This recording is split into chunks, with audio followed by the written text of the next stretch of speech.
Narmada యశాల audio సిరీస్కి స్వాగతం. నేను మీ Narmada. Romantic love story నిన్నే పెళ్లాడతా ఎపిసోడ్ 2.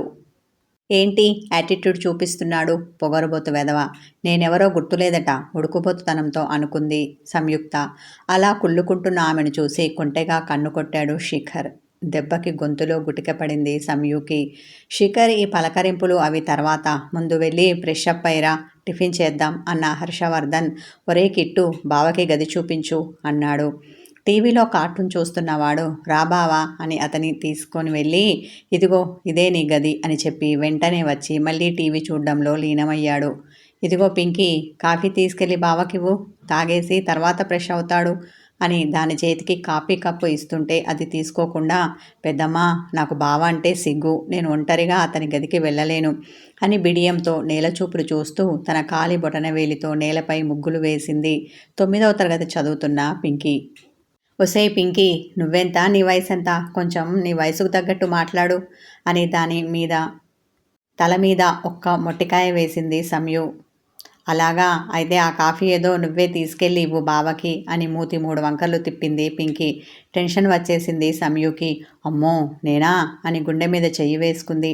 వాడేమీ మిమ్మల్ని కొరుక్కు తినడు, కానీ ఇద్దరూ కలిసి వెళ్ళండి, ఇప్పుడు నేను అన్ని మెట్లు అవి ఎక్కలేను అని కసిరిన మాధవి సంయు చేతిలో కాఫీ కప్పు పెట్టింది. అమ్మా అని చిన్నగా గునిసింది సంయుక్త. వెళ్ళు అని మాధవి అనగానే తప్పదని చిన్నగా మెట్లెక్కి అతని గదికి వచ్చేసరికి శిఖర్ స్నానానికి వెళ్ళాలి అనుకుని షర్టు విప్పి ప్యాంటు విప్పే పనిలో ఉన్నాడు. అది చూసి ఇద్దరు ఒకేసారి కెవ్వుమని అరిచి వెనక్కి తిరిగారు. అతడు దడుచుకొని విప్పిన షర్ట్ని మళ్ళీ వేసుకున్నాడు. గుమ్మం వైపుకు తిరిగి వీళ్ళ వైపు చూసి, కొంచెం కూడా మేనర్స్ లేదా, తలుపు తట్టి రావాలని తెలియదా, సీరియస్గా మాట్లాడాడు. సారీ బావా, మరేమో పెద్దమ్మ నీకు కాఫీ అని ఒక్కొక్క అక్షరం కూడబల్లుకుంటూ చెప్పింది పింకీ. తెల్లగా కండలు తిరిగిన అతడి బాడీని చూసి అదోలా అయిపోయిన సంయు నేలచూపులు చూసి కాఫీ కప్పు ఉన్న చేతిని అతని ముందు ఉంచింది. ఇట్స్ ఓకే, చూసింది నా మర్దల్లే కదా, ఈసారికేమీ అనుకోను. నెక్స్ట్ టైం మాత్రం తలుపు తట్టి రండి, లేదంటే నా ఒంటి మీద ప్యాంటు లేకుండా చూస్తారేమో అనేసి చిలిపిగా కన్ను కొట్టాడు. కాఫీ కప్పును తీసుకుంటూ కావాలని తన చేతి వేళ్లను సంయు చేతి వేళ్లకు తగిలించాడు. ఉలికిపాటుగా చేతిని వెనక్కి తీసుకొని అతన్ని గుర్రుగా చూసింది. అతడు చిలిపిగా నవ్వి, పింకీ, మీ అక్కకు మాటలు రావా? పాపం మూగదా, నేను వచ్చినప్పటి నుండి చూస్తున్నాను, ఒక్క మాట మాట్లాడదు అన్నాడు. వచ్చు బావా, అదంతే, దాన్ని వదిలేయ్, నా డ్రెస్ ఎలా ఉందో చూసి చెప్పు. నువ్వు వస్తున్నావని తెలిసి స్పెషల్గా షాపింగ్ చేసి మరీ ఈ డ్రెస్ కొనుక్కొని వేసుకున్నాను అని హొయలుపోయింది పింకీ. సూపర్, నీ టేస్ట్ అదిరింది మెచ్చుకోలుగా అన్నాడు. దాంతో పింకీ నేల మీద కాక ఆకాశంలో ఉన్నట్టు ఫీల్ అయింది. మరి మా అక్కది అని అది కావాలని అడిగింది. కంగారు వచ్చేసింది సంయుకి. ఏం చెప్తాడా అని ఆత్రంగా అతన్ని చూసింది. అతడు కళ్ళు చిన్నవి చేసి చూసి పెదవి విరిచాడు. దాంతో సంయుక్త ముఖం మాడిపోయింది. అతన్ని కోపంగా చూసి పింకీ చెయ్యి పట్టుకొని గదిలో నుండి ఈడ్చుకొని వెళ్తుంటే కాఫీ తాగుతున్న అతని పెదవులపై అదోలాంటి నవ్వు ఇలా మెరిసి అలా మాయమైంది.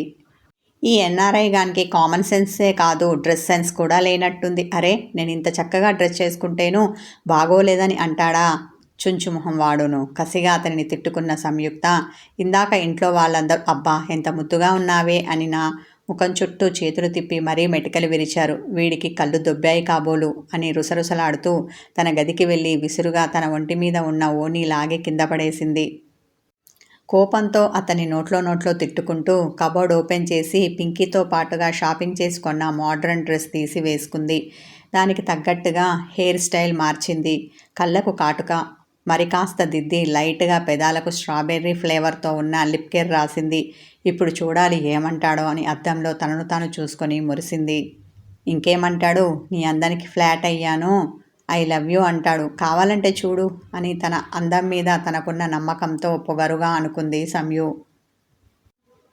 స్నానం చేసి డ్రెస్అప్ అయిన శిఖర్ టిఫిన్ చేయడానికి డైనింగ్ టేబుల్ దగ్గర కూర్చొని ఉండగా వయ్యారంగా నడుచుకుంటూ వచ్చి కావాలని అతనికి ఎదురుగుండా ఉన్న కుర్చీలో కూర్చుంది సంయుక్త.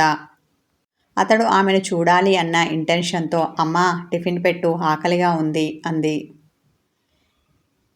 ఇందాక అతడు తనకి మాటలు రావు అన్నందుకు ఉక్రోషంతో తల్లిని పిలిచి మరీ తనకు మాటలు వచ్చు అన్న విషయం అతనికి తెలియజేసింది. నీ ముందే ఉంది కదా, బావకు పెట్టి నువ్వు పెట్టుకో అని వంటింట్లో నుండి కేక వేసింది మాధవి. అతడు ఆమెను పట్టించుకోకుండా సెల్ ఫోన్ చూస్తూ కూర్చున్నాడు. అరే, వీడికి కళ్ళే కాదు మైండ్ కూడా అక్కడ పిజ్జా బర్గర్లకి దొబ్బినట్టుంది. తనను చూడనందుకు ఉక్రోషపడింది సంయు. ఆమె వడాపూరి వడ్డించబోతుంటే వద్దని చెయ్యి అడ్డుపెట్టి మరో బౌల్ చూపించాడు. ఇడ్లీనా అని వికారంగా ముఖం పెట్టి అతడికి ఇడ్లీ కొబ్బరి పచ్చడి వడ్డించింది. అతడు సెల్ ఫోన్ పక్కన పెట్టి క్యాజువల్గా ఆమెను చూశాడు. అతని చూపుల్లో ఆమె చూపులు చిక్కుకోగా నా డ్రెస్ ఎలా ఉందని కళ్ళతో అడిగింది సంయు.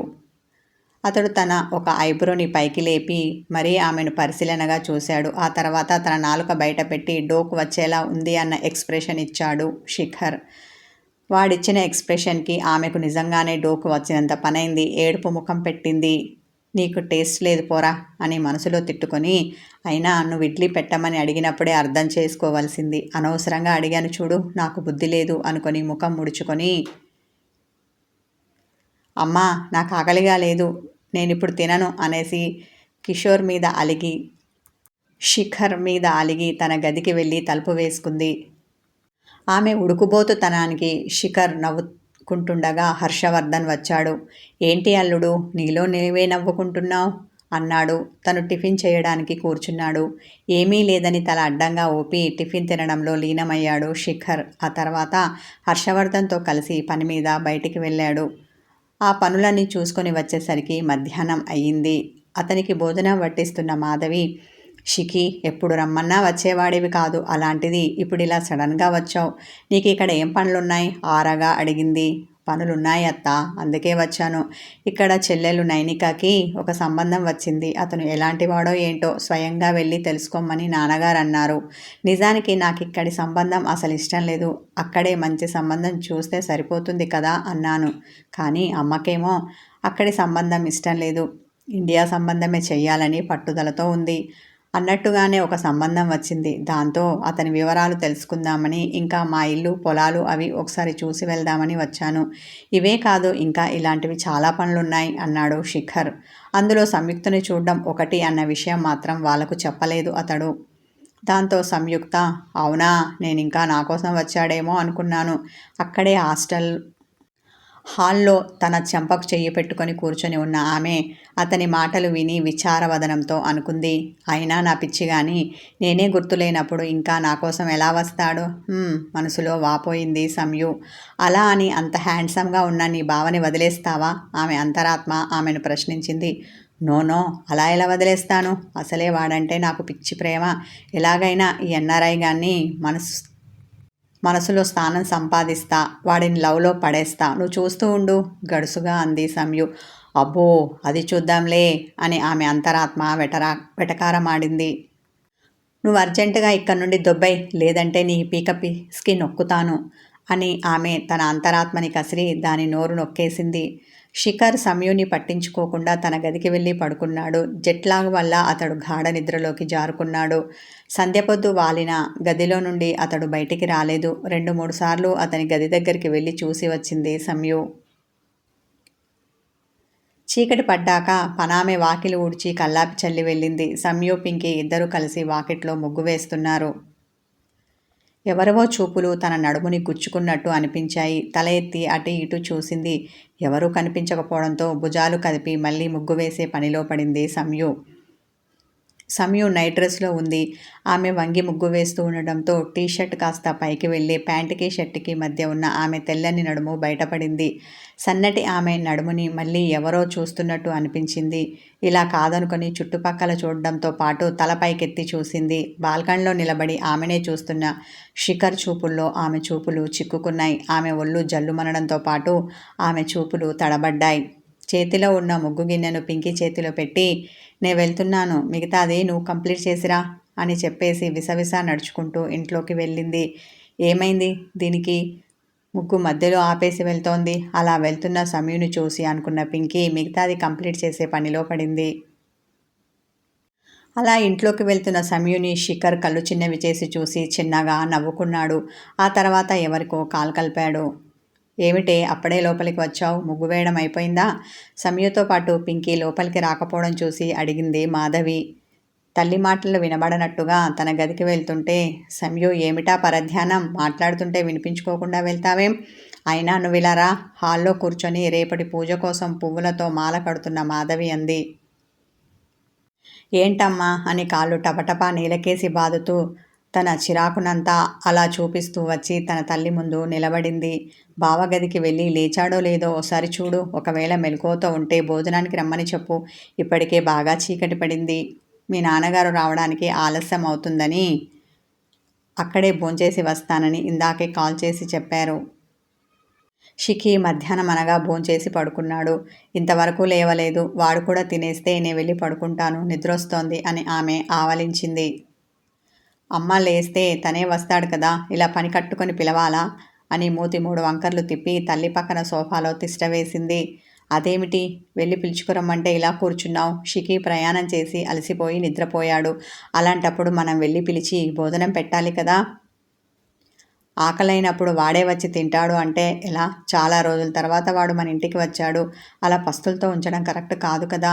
అయినా నీకు ఈ మధ్య బద్ధకం ఎక్కువవుతుంది. ఇలా అయితే కష్టం. కాస్త తగ్గించుకోవే. రేపొద్దున నీ పెళ్ళైతే ఈ అమ్మాయిని పద్ధతిగా పెంచలేరు అని రేపు అత్తింటి వారు నీ వలన అంటుంటే నీ వల్ల నేను మాటలు పడవలసి వస్తుంది అని పూలు అల్లడం అయిపోవడంతో వాటిని తీసి ఫ్రిడ్జ్లో పెట్టడానికి వెళ్ళిన మాధవి తల వెనక్కి తిప్పి చూసి, సమయు ఇంకా వెళ్ళలేదా నువ్వు అని అక్కడి నుండి కేక వేసింది. ఈ అమ్మ ఒక్కతి ప్రతి పని నాకే చెప్తుంది మనసులో అనుకొని, వెళ్తున్నా అని గబగబా మెట్లెక్కుతూ, ఎలాగూ లేచి చచ్చాడు కదా ఈ ఎన్ఆర్ఐ గాడు, తిన్నగా కిందికి వచ్చి డిన్నర్ చేయకుండా బాల్కనీలో నిలబడి వెదవ్వేషాలు వేస్తున్నాడు. ఈ తిక్కలోడికి తిన్నగా నా ముఖం చూడడం చేత కాలేదు కానీ ఎక్కడెక్కడో చూపుల్ని గుచ్చుతున్నాడు. తింగరోడు అని నోట్లో తిట్టుకొని అతని గది దగ్గరికి వచ్చేసరికి అతడు అప్పుడే బయటికి వస్తూ ఉన్నాడు. దాంతో బలంగా ఉన్న అతని ఎదని ఆమె పూల చెండులా ఢీకొట్టింది. సున్నితమైన ఆమె శరీరం అతనికి మెత్తగా తాకడంతో అతనికి మైకం కమ్మింది. తన్మయత్వంతో ఒక్క క్షణం కళ్ళు మూసి తెరిచాడు శిఖర్. ఈ రొమాంటిక్ కథ కొనసాగుతుంది. హాయ్ వ్యూవర్స్, వీడియో చూసి అలా వదిలేయకుండా లైక్ చేయండి, కామెంట్ చేయండి, హైప్ చేయండి, సబ్స్క్రైబ్ చేసుకోండి.